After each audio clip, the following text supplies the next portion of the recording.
got the boxes and shit all done. I still have those boxes to sort. There's the printer over there.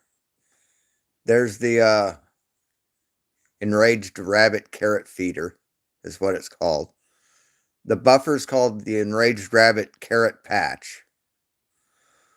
Those are all the parts that I need to complete it and finish it up.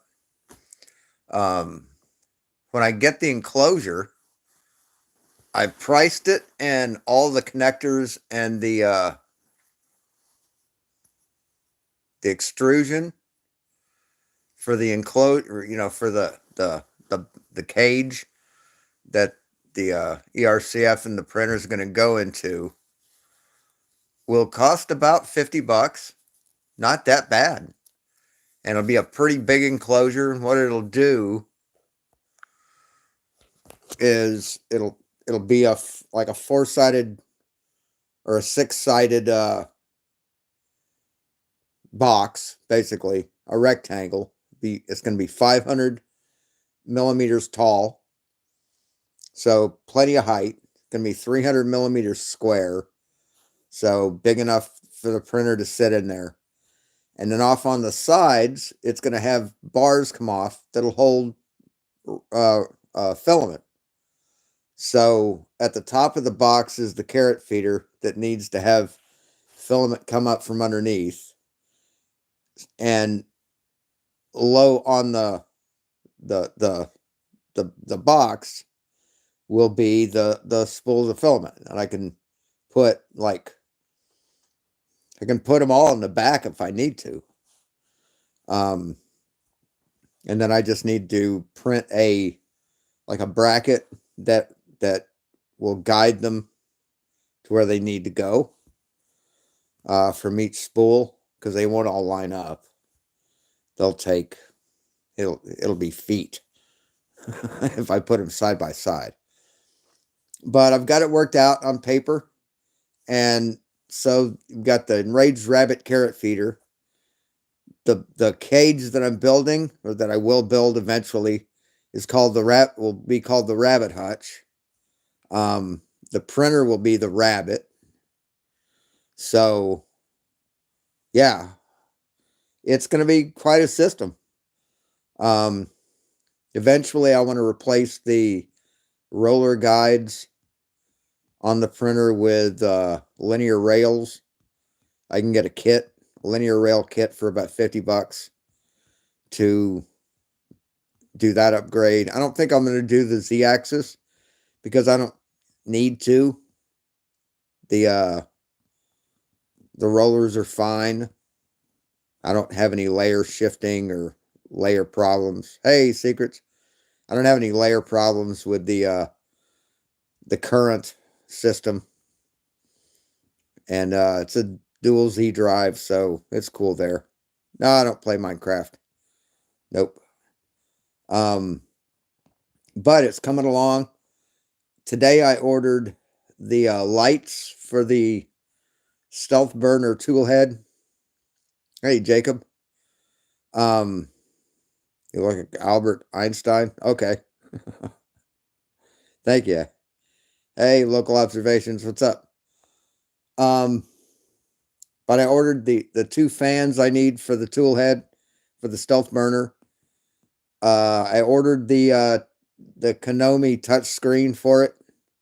So that's going to be kind of cool. It makes faces like when it's sitting for a long time. It'll make a face like it's bored. Hey, William Foley. It's a pretty cool screen. It should get here like Sunday or something like that. So, and I put them on payments. So I was able to buy a bunch of stuff on payments, and I'm pay like $14 a month or something. And I'm basically like on a revolving $175. So I'll pay $175 off 1 month, and then I'll charge $175. So it's like a reoccurring thing. I try and keep my debt down to under like $1,500.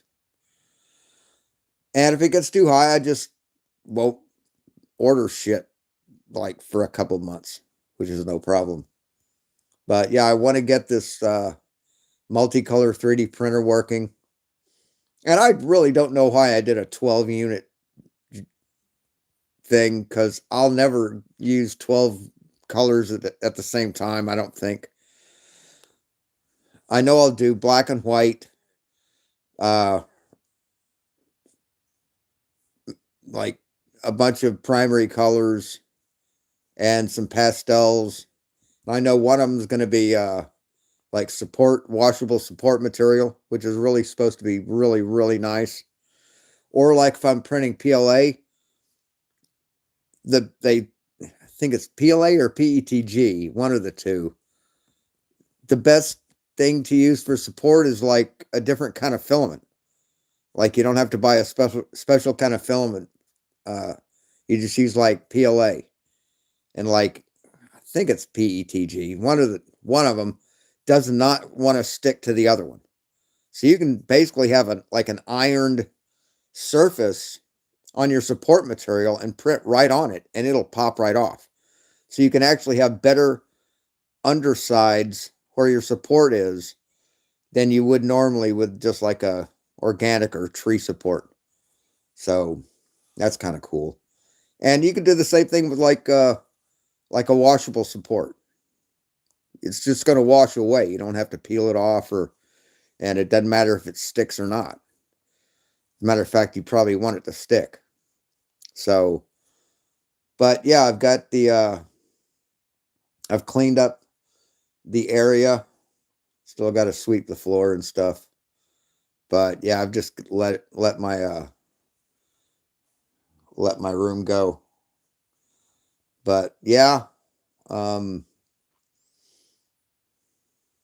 need to get back to airbrushing also. I've been watching this one channel. I showed him live one time. The Art Workshop, I think his channel's called. The guy that does the airbrushing. And I draw, or used to. I haven't drawn anything for a while. I used to draw like he airbrushes, like with that much detail. So airbrushing wouldn't really be that much of a step up. It'd be more like a lateral step up, like a diagonal step. Because I mean, I have the art background for it. It's not like I'm said, hey, I'm gonna get an airbrush and learn how to art. I already know how to art. But I'd like to get into the more of the finer art aspect of it, like portraits and shit like that. I think that might be a cool thing, because I can really go just so far with models. And I mean, using an airbrush is like a learning experience too, because I've never used an airbrush before this venture. I owned a couple, but I never had a compressor that could run them, so I never used them. I used to have a Pache VL and a Pache B or something like that. Big clunky ass thing. If anybody wants to like find a Pache AB, can you please post a short videos of some of your artwork? Most of my artwork right now is just photography. And I've posted my artwork on my Discord. You can see it there. But yeah, as I get stuff painted and assembled and done, I'll take pictures and post them. But I was just bored and decided to go online and say hello. And so, hello. I found light bars. They're called carrot sticks. They're little circuit boards that plug into each other. They come in banks of 4 or units of 4 or 4 unit sticks. So I'd need 3 of them. And they're like $8 a piece. So it's like $24. And they're for the LED lights at the front. So I don't have to do any soldering. Hey, Andori Rex. And Dory, oh, aren't, hey, you. So I won't have to do any soldering. I'll just get those circuit boards, put them in place, plug them in, and put the covers on. So that's cool. I hate soldering, especially little teeny fiddly things. These fucking, to put away. But these LEDs were like this big, right? The LED, the little circuit board, it's a round circuit board with a little square LED in the middle. And on the back, there's a positive, negative, and a ground, or a positive, negative, and a signal. So it's three little pads, actually six of them, three on each side. And they're like this fucking close together. They're like 2 millimeters apart, and they're like 2 millimeters wide. And I couldn't hit that thing with a fucking soldering iron. I mean, I'm just too, even with a jig, it was just too fucking fiddly. Half my solders didn't take because I didn't hit the mark. So I'm gonna buy the LED circuit board. Like to have it as much solid state as possible. But I still have to cut the end off of the extrusion. I think that's just a matter of taking the top part off, taking the end cap off, which is 3 screws. And then it'll give me enough room that the saw won't cut into the rest of the thing. So still have a little bit left to go. I also have the printer. I've got a 3D printed case for all the electronics and power supply. And it all nestles in there and has all the screw mounts and stuff. And it's a pretty nice little system. So I've got to get that done. I'd like to do a quick disconnect. I have I think there's going to be 5 or 6 cables going from the printer to the power supply. So I'd like to have each one on a quick disconnect. So if I need to move the power supply separately, I can just disconnect the whole thing. Everything will be marked. And then I can, won't have to, won't run the risk of snagging any wires. But yeah, it's coming along. It's been about a year in progress. Way too long.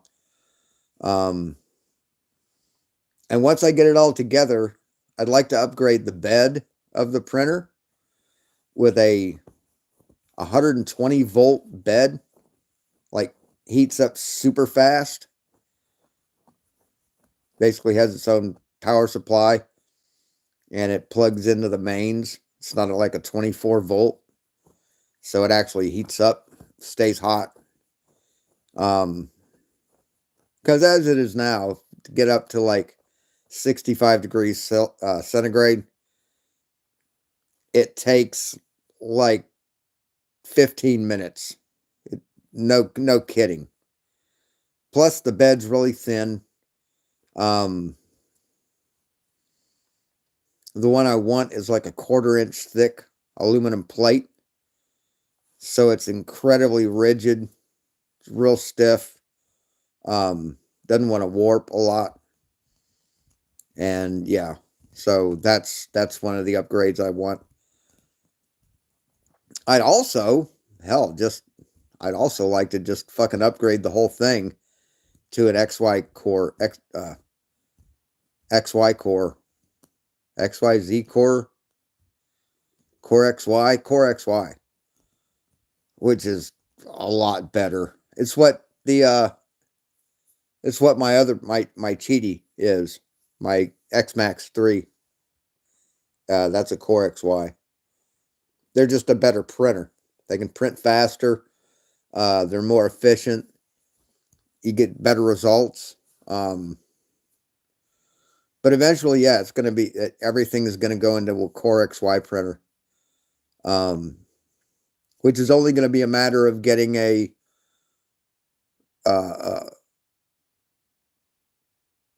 improved motherboard or main board and the extrusions to build it. I can 3D print a lot of the connectors.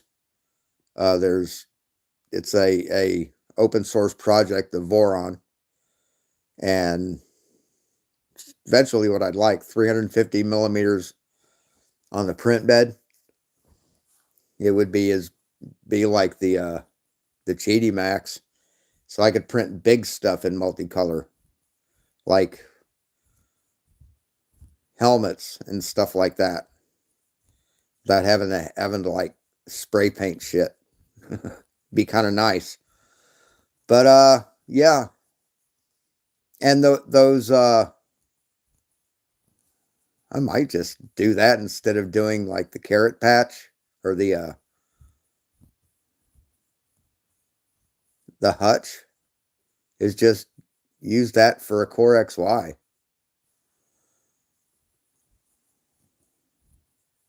I mean, I'm already basically starting from the ground up with the new board and everything. So it's an idea. Yeah, I could do a Core XY. They need a few other parts, but yeah, that's an idea. Anyway, hey, Yusuf. Black Baldy? What are you talking about? Old men don't do IY. I have no idea what you're talking about, dude. But anyway, like I said, I was just bored. And worked hard today getting this place cleaned up. So I should be going live tomorrow. Flatzoid did a video today that I thought I should cover. You'll break my back. I have no idea what you're talking about, man. What's my favorite color? Red. So anyway, that's all I have.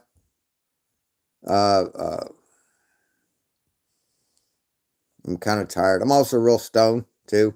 So, but anyway, when I get the Konami screen, I'll go online and show it off. Should be kind of cool. It's about this big around, and it will mount in the tool head, the print head for my 3D printer. So I'll be able to like tell what temperature everything's running at. Be able to cancel or pause a print by tapping the print head. It's got some other features. Makes faces when it's working, when it's idle. It has like emojis. It's pretty cool, and you can also I could show a little video. I mean, it's basically it's an LCD screen. It's a multicolor LCD touchscreen, and pretty high resolution. And so I could show like videos, play a movie while the thing's printing. But anyway, how much is it going to cost? The screen was like $35, so it's not a real cheap item, but I think it'll look good on the printer. Don't show the video. What? Okay, whatever. Anyway, thanks for watching. Talk to you later. Be seeing you.